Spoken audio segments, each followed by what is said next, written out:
In this Blender video, I will show you how to do a pipe to illustrate flows in only few minutes. This is useful to illustrate industrial processes. For example, I did this continuous reactor where all the reactants are spheres following a path. You can also do an electrical current through a wire just by using a sphere with some spikes and emission.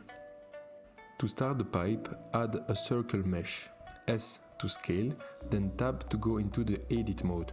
You can press E to extrude, how much time needed, then you select one edge vertices and press Shift S. This is one of the most important shortcuts for me, because you can place the cursor to select it.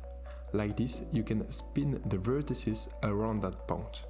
Press Alt when you want to select all the vertices of the circle, and this is another really important shortcut. You can spin in all the direction, and here you can drag to start spinning. And of course you can enter the exact angle, like minus 90 degrees. Okay, now you can extrude pressing E and Y, and that's it, you have already your pipe. Once again, you can press Shift plus S to place the cursor where to select it. Okay, I forgot to select the vertices, and up minus 90 degree, and then you can extrude.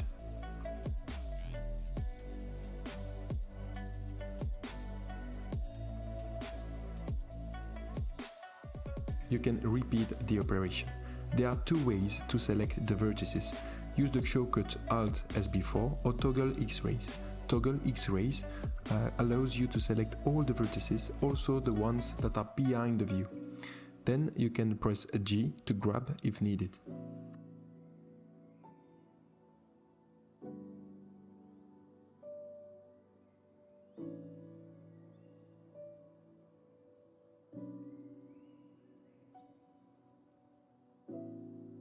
Using the G shortcut, you can move the vertices and close the tube to form a loop. You can also merge the vertices, but this is not really necessary. You can also snap the extrusion by using the small magnet that you have here above, so that when you extrude, it will extrude at the exact distance corresponding to the end of the loop. That's it for the pipe. Now, Shift A to add a curve and select Pass. Rotate it, grab Z, and go into edit mode. Select one vertex and E to extrude. Play with the shortcuts G and E to draw a path into your pipe. It is not even necessary to close it at the end.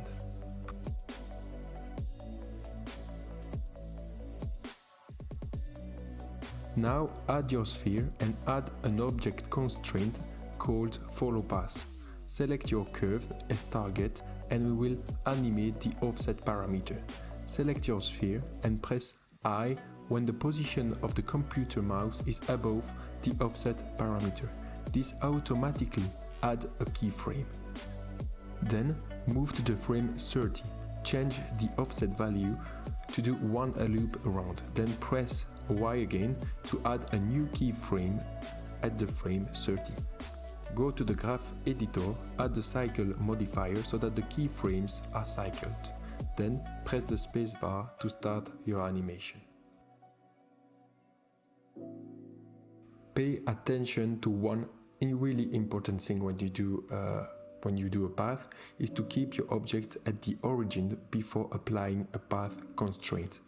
For example, if I move my sphere before to add the constraint, the sphere will be shifted to another position, and it's quite difficult to understand what is happening.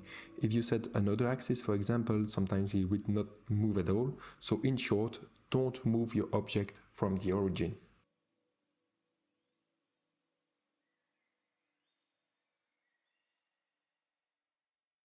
Finally, add a material. For example, I will add some blue color to my sphere, and you can set some emission also. And usually I had a plane so that I have a small scene. You can press 0 to go into the camera view. In view, lock the camera to move the camera at the right position, and you can add also some lightnings. This is quite basic, but that's not the point of the video. And for the tube, you can just add a metallic material.